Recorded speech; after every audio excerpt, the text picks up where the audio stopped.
Your hiring process sucks, and you're having a hard time hiring high-quality sales professionals, and you probably don't even know what you're doing wrong. So we're here to help you fix it on today's episode of This Week in Sales.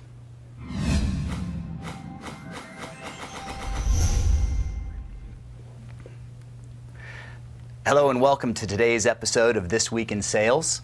I'm Kevin Gaither, the CEO and founder of Inside Sales Recruiting.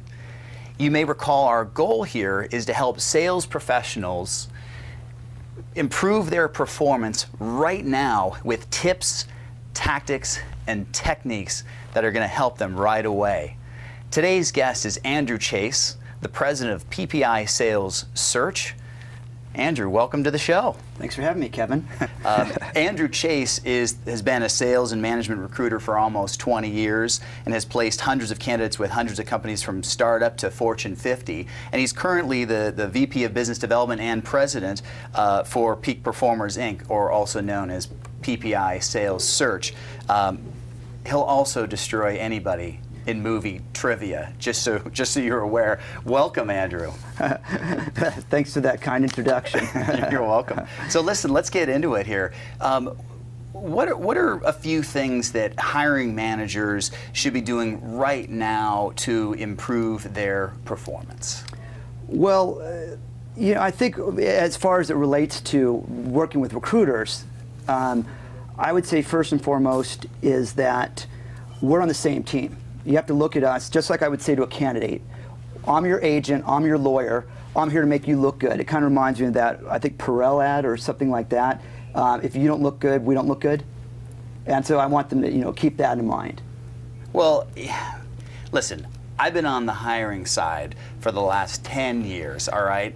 And it's got to go both ways, though. I mean, sometimes you guys are prepping candidates like by handing them all the questions that I'm going to ask them, and sometimes it doesn't really, feel that way. You tell me, what are some real things though to foster that partnership so it is mutually beneficial but objective at the exact same time?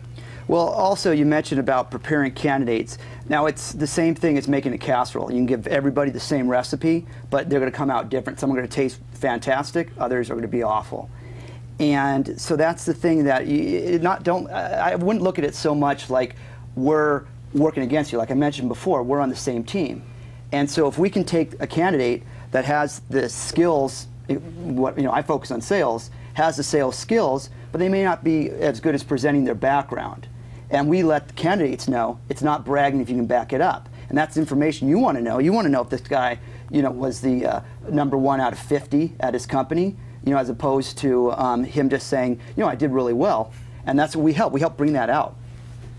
So you're saying it's not a problem if I'm the hiring manager and you tell my candidates, hey, Kevin usually asks these 5 questions. You're saying that's not a problem, and frankly, maybe it's even a good thing for me to do as a hiring manager to tell you all about that kind of thing, that process. Exactly, everything, because.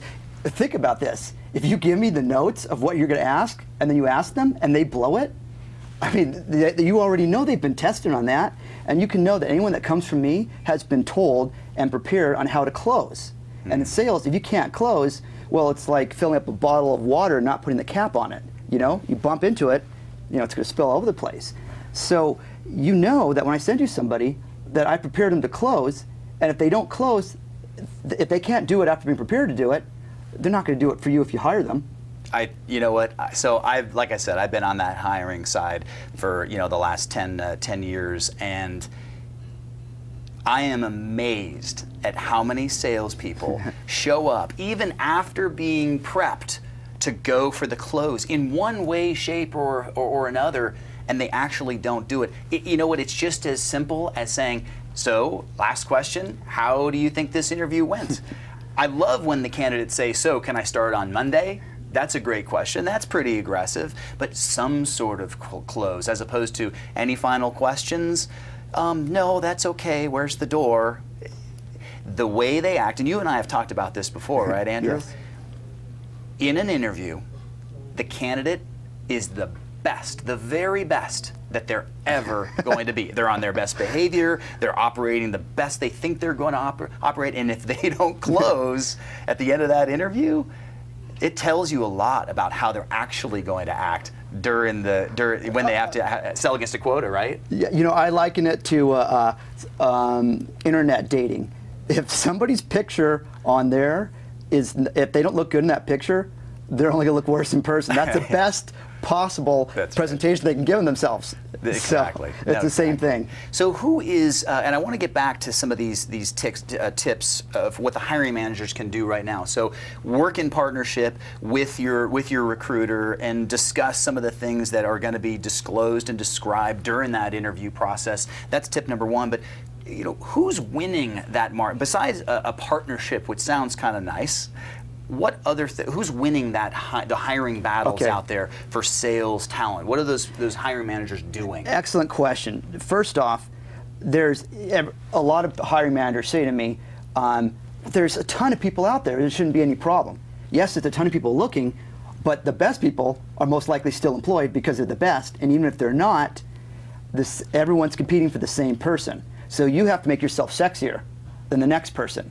So if you're making it harder for the candidate or harder for me to make you look good for the candidate, then you're gonna lose that candidate. So you know, the other day one of our clients was, I mean, this is in the Bay Area, so anything goes in the Bay Area. The candidate wanted a weekly massage thrown into the package, and so the recruiter got creative and found out a way to work it in. You know, they took some money from one place and put it into another so that the candidate saw in the offer that part of it was going to be that weekly massage. So creativity has a lot to do with it, thinking outside the box. Right.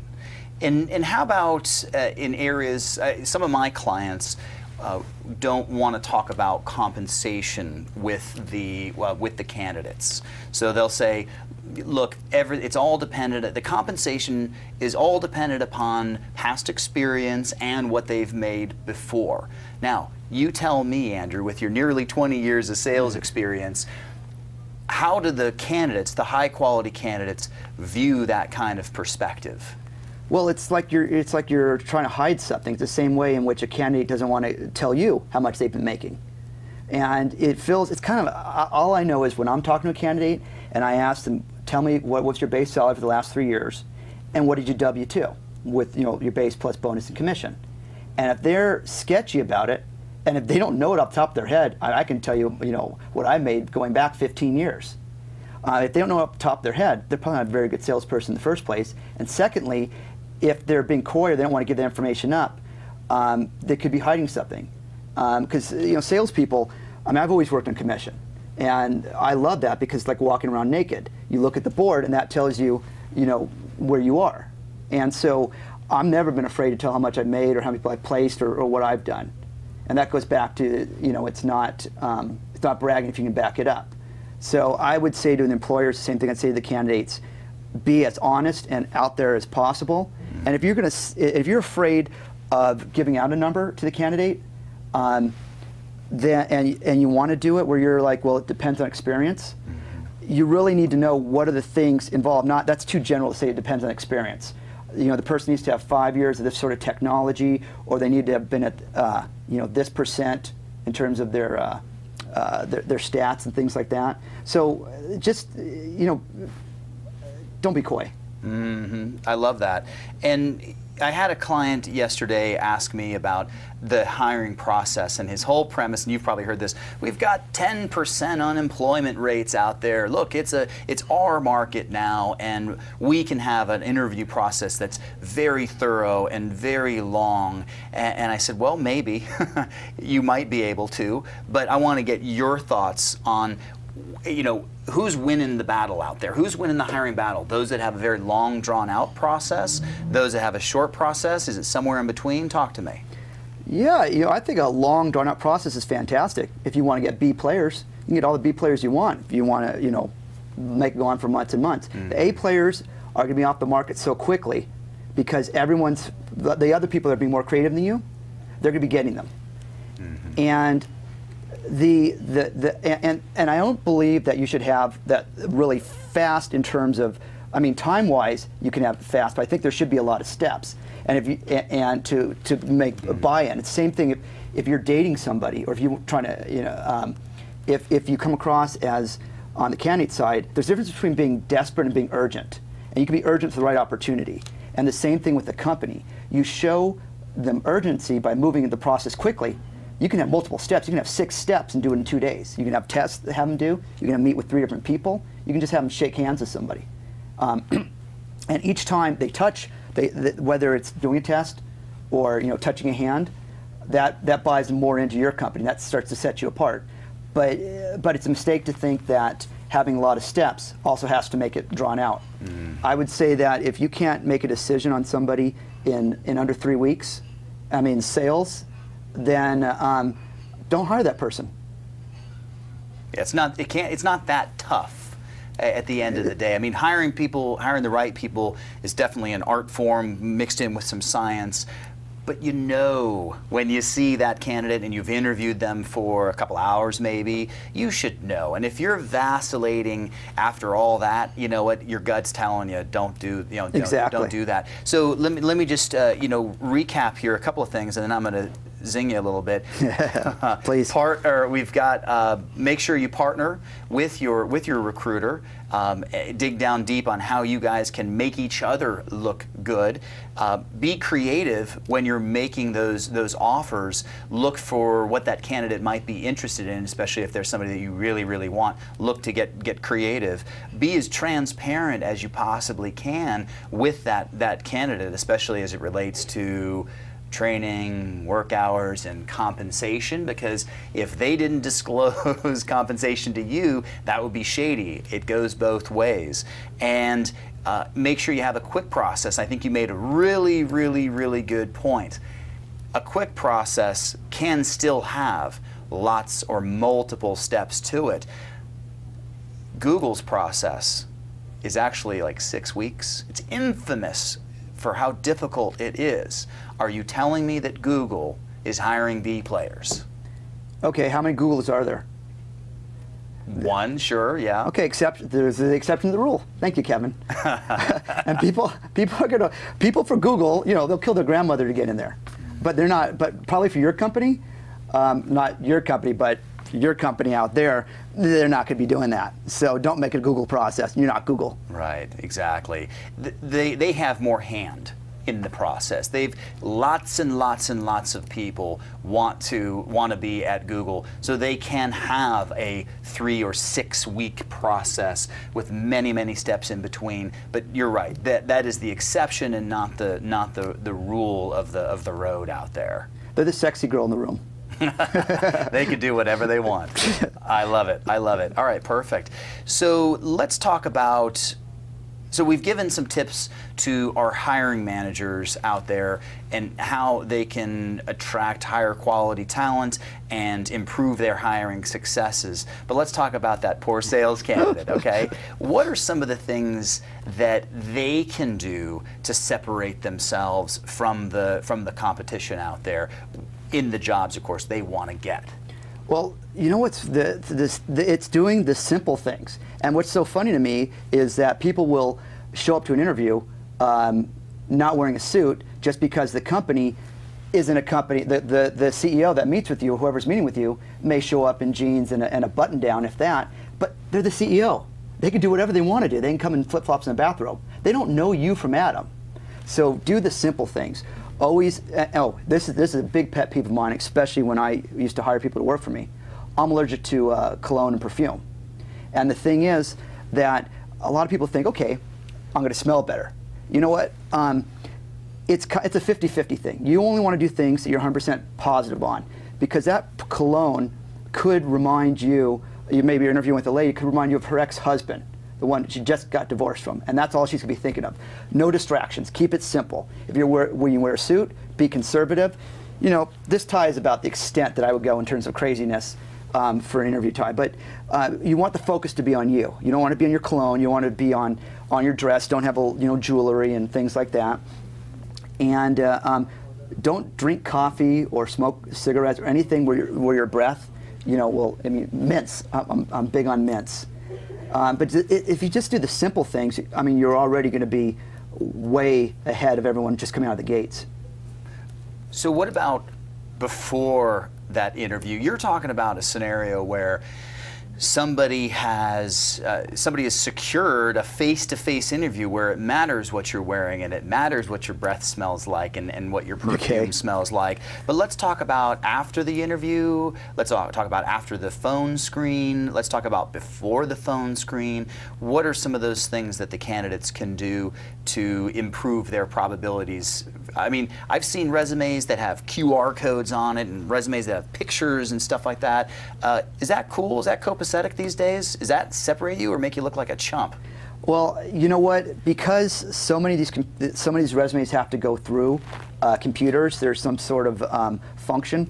Different companies have different applications in terms of pulling your resume in. So keep your resume simple. I mean, keep it really focused. I prefer the bullet point format, and definitely not functional, not where you have, okay, here's what I did under management, here's what I did under sales. Have it chronological. If you, because that's another way of hiding. If I see someone with a functional resume that says all the things they did as a manager, throughout, let's say, the last 10 years, but at different places, but it's all couched under one heading, then I'm like, okay, they haven't probably haven't done anything lately. So, but then I'm going back to try to match up the position with the description, above, and they've already lost me. I'm like, okay, move on. Keep your resume simple. Don't have any special graphics, any special fonts. Just like the way that you would dress. Lowest common denominator. Keep it nice and clean.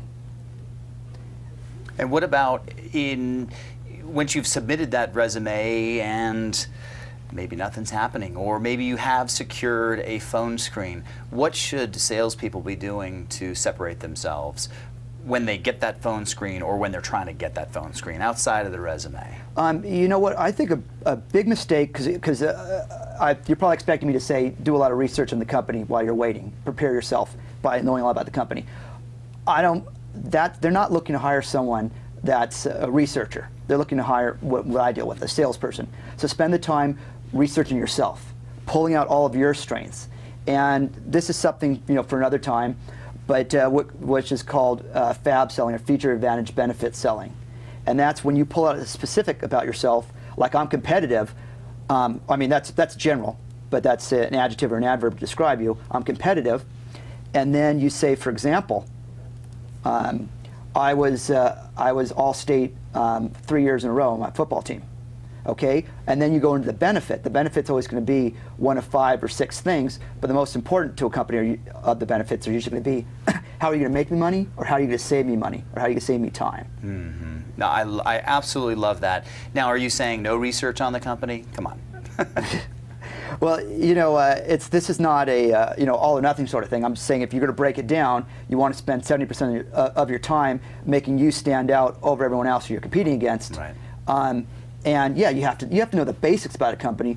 But I think another thing people try to do is get too I don't want to say witty or sophisticated, but they'll find out like a little known item, and then they'll mention it and they'll just show, look how smart I am. I found this thing about your company. But that's one of those things that's a 50-50. You could actually embarrass the person you're interviewing by knowing more than they do about their own company.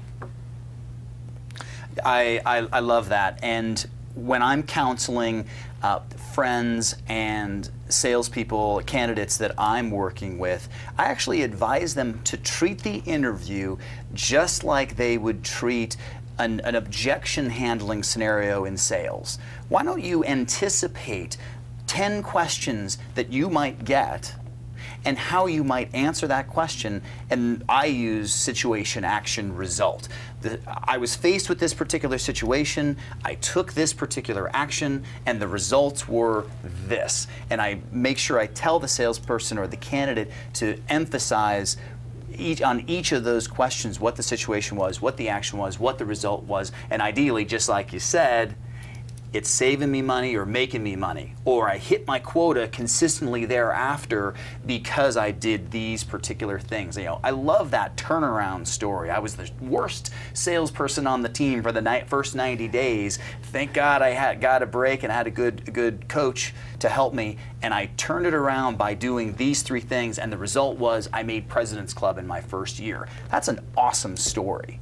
That's the kind of story that, as a hiring manager, I'm like, jackpot. Nice work. I'm going to change my prep packets to add the way you had instead of the feature advantage benefits. Same thing, but it sounds better when you say it. You know how to sex it up. We'll agree on a licensing fee. How about that? Perfect. Well, good. Well, so let's recap there. Definitely wear a suit to your interview as a candidate.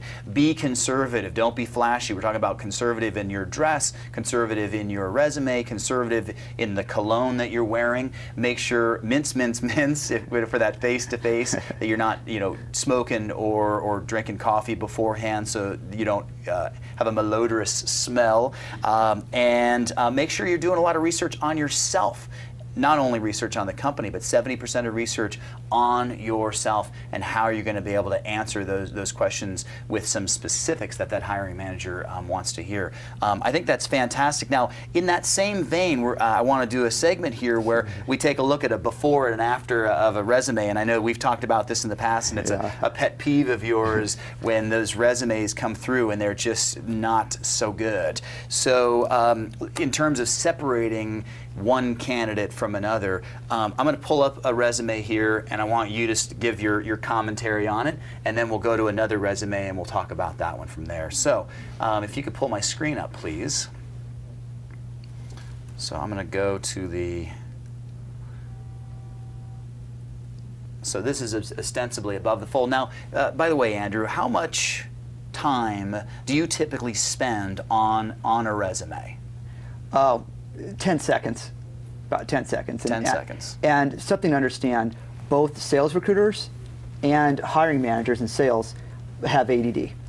So that's probably a long time. Perfect. 10 seconds. So let's spend 10 seconds on this. Talk to me. What do you see? I always feel like I want to go up there and start, with a pointer and start hitting things there. And objective, take that off. I mean, if you want it specific. I mean, you know what company you're going into. You don't need to tell them what you're looking for. That's just waste. That's a waste of space. It's a waste of good real estate. The skills. I'm looking at that, and okay, excellent written, verbal communication skills. Things like that are throwaways because they'll know by reading your resume how your written skills are. Verbal, when they talk to you, they'll know how it is, and likable. I mean, by who's deciding if you're likable? Is you should have some sort of citation by how you got that. Enthusiastic, persuasive. That's okay. That's all this stuff is blah. Right. And I'm moving down to see. Oh, the first thing I notice is the social media, Microsoft Excel, Word, Access, because that starts telling you some specifics that they know. So you know that they know what everyone else knows. Fluent in Spanish. That's key, especially in California. And you like that? Yeah, you definitely want to put out things. And touching on that, well, I guess we're about to go down to education, so I'll speak to that next. Education should only be at the top of your resume if you just graduated. And for this person, it looks like they've had some experience going, I don't have a date when they graduate, so I don't know. But you want to put your education down at the bottom, because whatever they see first is kind of defines who you are. And if you're defined by your education, then it's okay to be defined by your education. You just graduated, but I mean, you have no other work experience. Otherwise, you want it at the bottom. And also, for education, you want to put down things. If you were involved, if you were in the Greek system, and you were in fraternity or sorority, you want to say that you held a position, because that shows leadership. And there's a lot of, and if you were in any sports, you want to say that. You want to do the same thing you would for your sales positions in college. Self-finance 100% of education by working 40 hours a week. Your GPA, if it's 3.0 or above. And how about the experience here? There's just nothing there. I like that I would start it off the very first 3 lines. I mean, where it says the name of the company and what they did. I mean, their title. But after that, if you don't know what the company actually does, I don't know what Kruger Industrial Smoothing. Smoothing. I guess okay. And then I don't know what that is, but you should put a small description of what the company is, and then when you get to the bullet points, which I love bullet points, they need to be specific. Social media marketer for several company retail. Okay, how many company retail stores were you a social media marketer for? What were some of your accomplishments? What were some of the ideas that you brought to the table? I mean, there's a lot more, and I really don't have time right now to go through it. Like one line. He's got one line for each of his jobs, and it's not very specific. I mean, Andrew, this dude has just explained his job, not what he accomplished in his job, right? You know, it's frustrating to me because I feel for this person because they don't have support. They obviously don't have support in their lives, and I mean, I believe it or not, I actually care about people, and I want people to do well, and so I will send how to redo a resume to someone that I can't help, but just because I want to help them out, right. I'll shoot one off. Probably about 5 a day that I do that. Good. Well, let's take a look at an after picture here, and yeah, that's right. I'm a Niner fan. You're just going to have to get over it. But let's talk about this resume. And you've said some things already, but I want you to crystallize now for our viewers why this is that much better and a good template to use. Okay, well, right there it says Peak Performers, Inc. Fantastic name for a company, I must say that. Unbelievable. And it says what it is, 500 winner that specializes in direct placement, senior executive level sales and technology professionals. Okay, so it's a quick description. That's all you need, no more than that.